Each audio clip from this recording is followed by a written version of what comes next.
the day my ex-wife fell to her knees in front of me, was the day I realized something strange about success. Money doesn't change people. It simply reveals who they have always been. My name is David Miller. I'm 58 years old, and until 6 years ago, I believed love was enough to keep a marriage alive. I was wrong. If someone had told me that the woman who once promised to stand beside me forever would one day serve food in a luxury hotel while I signed a billion-dollar contract upstairs, I would have laughed. Not because it was impossible, because back then, I still believed she loved me. Her name was Linda. When we first met, she wasn't interested in expensive cars or designer handbags. Or at least, that's what I believed. We met at a small neighborhood coffee shop in Austin, Texas. She was working part-time while finishing college. I had just started a tiny construction company with one rusty pickup truck, 2 borrowed tools, and more dreams and money. Our first apartment was barely 600 square feet. The air conditioner barely worked. Every time it rained, water leaked through one corner of the ceiling. But we were happy. Or at least, I thought we were. Linda used to sit beside me every night while I worked on blueprints at our tiny kitchen table. She'd bring me coffee, kiss my forehead, and say, "One day your company will become something big." Those words became my fuel. Every setback, every failed project, every sleepless night. I survived because I believed someone was waiting at home who truly believed in me. For years, our life slowly improved. We bought a small house. My business hired its first employee. Then 5, then 12. Nothing extraordinary. Just honest work. Steady growth. The kind of life millions of families quietly build together. But success has an interesting effect on people. Sometimes, it isn't success that changes them. It's the moment they decide your success isn't happening fast enough. The first warning came on our 10th wedding anniversary. I had reserved a quiet table at the same little restaurant where we'd celebrated our honeymoon. I thought she'd smile. Instead, she looked around the room, sighed, and quietly said, "David, don't you think we're getting too old for cheap places like this?" I laughed. I honestly thought she was joking. She wasn't. That night she spent almost the entire drive home scrolling through social media, looking at luxury vacations, million-dollar homes, designer clothes, and couples whose lives looked perfect through a phone screen. Then she asked a question that stayed with me for years. "Do you ever wonder what our life would have been like if I'd married someone richer?" I smiled awkwardly, trying to lighten the mood. "I guess you'll never know." She didn't smile back. Instead, she looked out the window and whispered, "Maybe I made the wrong choice." I wish I could tell you that was the moment everything fell apart. It wasn't.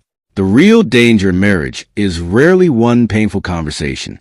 It's the 100 tiny disappointments that quietly replace gratitude with comparison. And once comparison enters a home, peace slowly walks out the front door. Over the next 2 years, Linda slowly became a different person. At first, it was little things. She started comparing me to other husbands.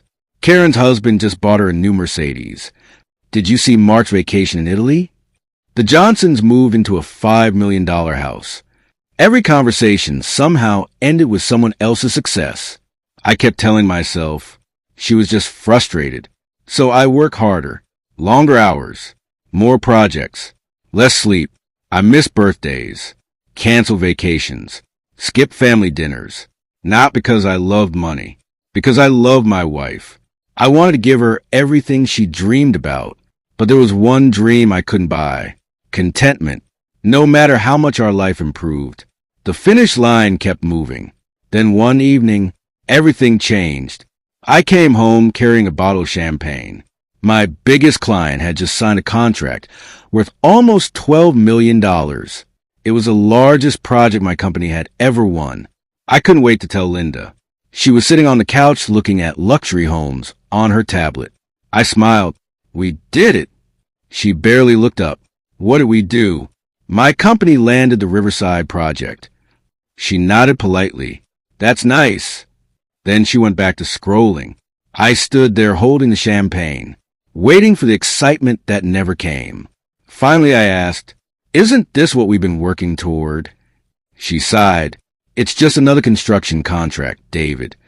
You act like you become Elon Musk. I laughed quietly. I thought you'd be proud. She looked directly at me.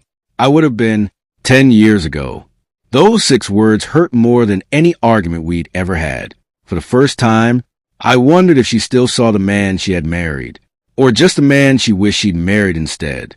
A few weeks later, I accidentally overheard a phone conversation that changed everything. Linda was talking to one of her friends in the backyard. She didn't know I had come home early. I wasn't trying to listen, but then I heard my name. She laughed and said, "David is a good man, but being good doesn't pay for the life I wanted." There was a long pause. Then she said something I'll never forget. "I feel like I wasted my best years waiting for him to become successful." I quietly walked back to my truck, started the engine, and drove away, not because I was angry, because I suddenly realized I had been fighting for a future while my wife had already given up on me. 3 months later, Linda asked me to sit down at the kitchen table, the same table where she'd once encouraged my dreams. Only this time, there was no coffee, no smile, just divorce papers. She folded her hands, looked me straight in the eyes, and calmly said, "I think we'd both be happier apart." I searched her face, hoping to find even a little sadness. There wasn't any, only certainty. Then she added one final sentence. "David, I can't spend the rest of my life waiting for you to become the man I deserve." I looked at the papers, then back at the woman I had loved for nearly 15 years, and instead of arguing, I quietly picked up a pen. The divorce was finalized 23 days later. Linda kept the house. She kept most of our savings. She even kept the luxury SUV I'd bought for her only a year earlier. My attorney quietly leaned over and whispered, "We can fight this." I looked across the courtroom. Linda wasn't crying. She wasn't nervous. She looked relieved, almost excited. I closed the folder and answered, "No." The attorney frowned. "Are you sure?" I nodded. "I've already lost the only thing I came here to keep." As I walked out of the courthouse, Linda caught up with me in the parking lot. For a brief second, I thought she might say she had made a mistake. Instead, she smiled politely and said, "I really do hope you find happiness someday." Then she got into her new SUV and drove away. I stood there alone with one suitcase, an old pickup truck, and a business that was barely surviving. Most people would have called that rock bottom. Looking back, it was the best day of my life, because for the first time in 15 years, every decision I made belonged only to me. No one questioned my ideas. No one laughed at my goals. No one reminded me that I wasn't successful enough. 3 months after the divorce, I made the biggest decision of my career. For years, my company had been developing a new modular building system that could reduce construction costs by almost 40%. Everyone had told me it was too risky. Even Linda. She used to say, "Stop wasting money on impossible ideas." After the divorce, I invested everything I had left into finishing the project. Friends thought I had lost my mind. Banks rejected me. Investors laughed. One executive actually looked across the table and said, "If this idea were worth anything, someone smarter would have already built it." I smiled, thanked him for his time, and kept working. Almost 2 years passed. Nothing happened until one Tuesday morning. My phone rang. The caller ID showed a number from New York. I almost ignored it. That single phone call would change the rest of my life forever. The man on the other end introduced himself as Michael Lawson. He was the CEO of one of the largest commercial development companies in the country. At first, I thought someone was playing a joke. Then he said something that made me sit down. "Mr. Miller, we've been studying your modular building system for almost 6 months." My heart started racing. He continued, "We believe your technology could completely change affordable housing across the United States." For a few seconds, I couldn't speak. After years of rejection, someone had finally seen what I had been trying to build.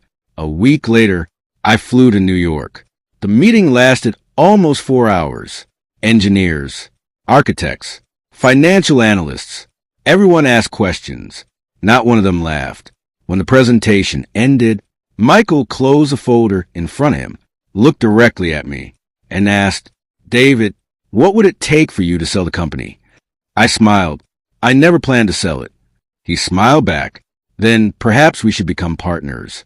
6 months later, our company signed one of the largest construction technology partnerships in the country. The news spread quickly.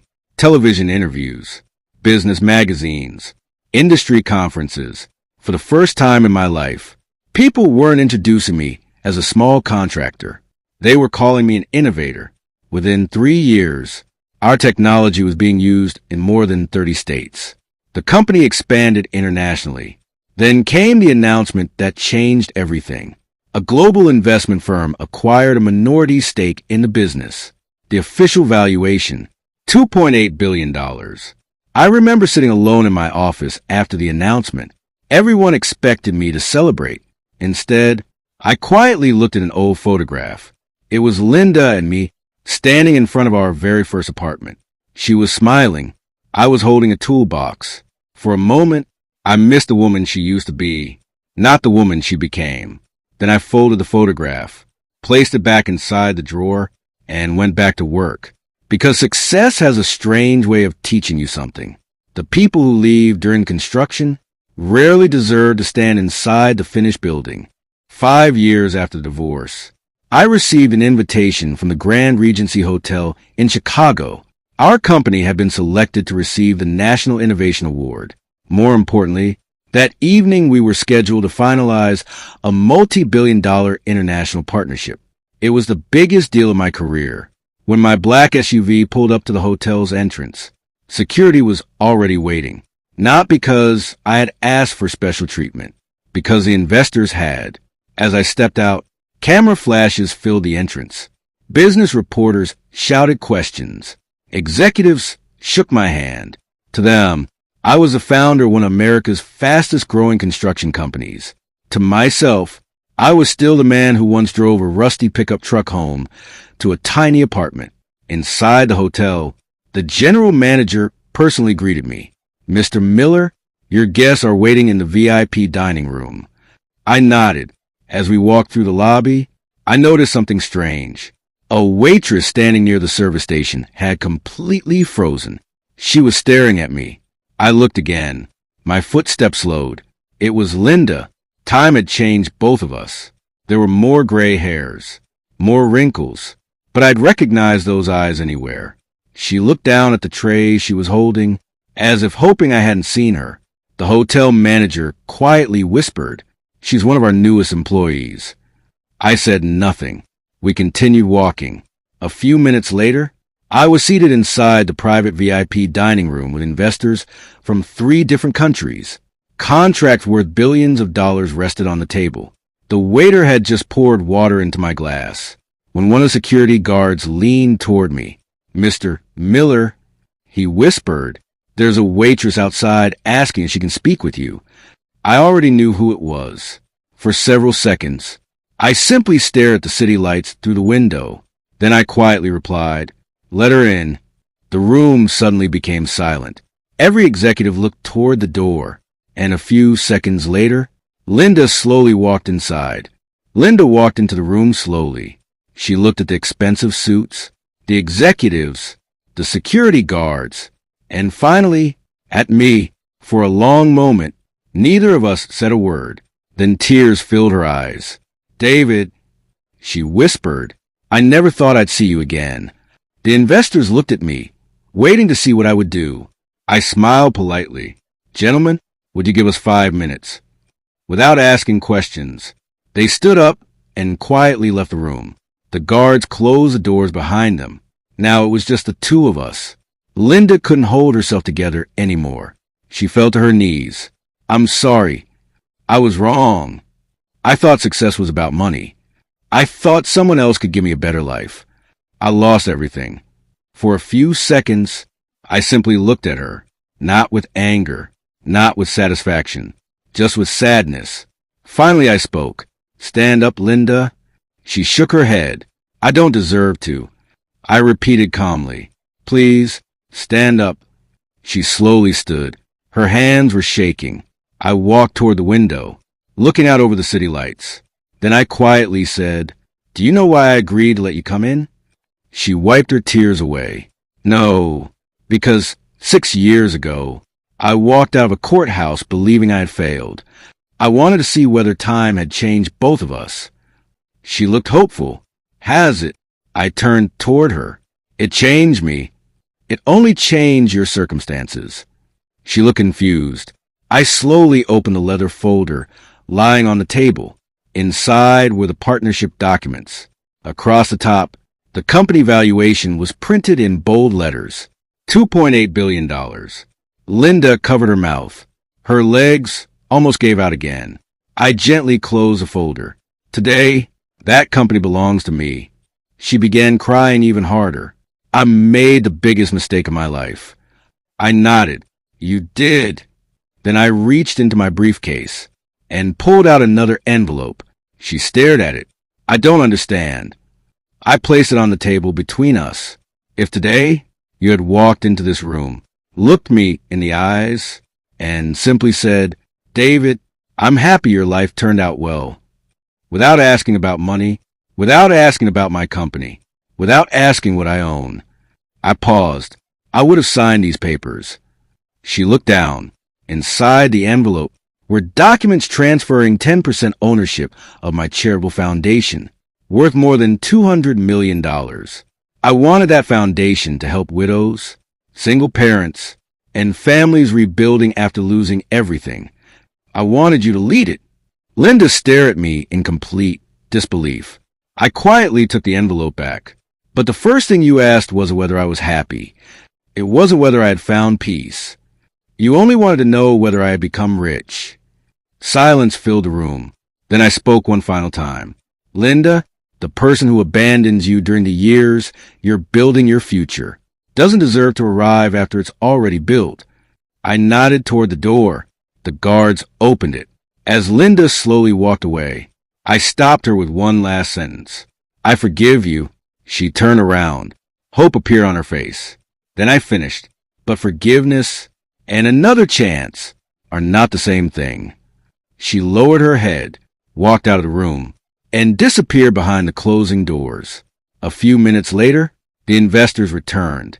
The contracts were signed. The deal was complete. But strangely, that wasn't the greatest victory of my life. The real victory happened years earlier, the day I stopped trying to become someone else's definition of success, and finally became my own.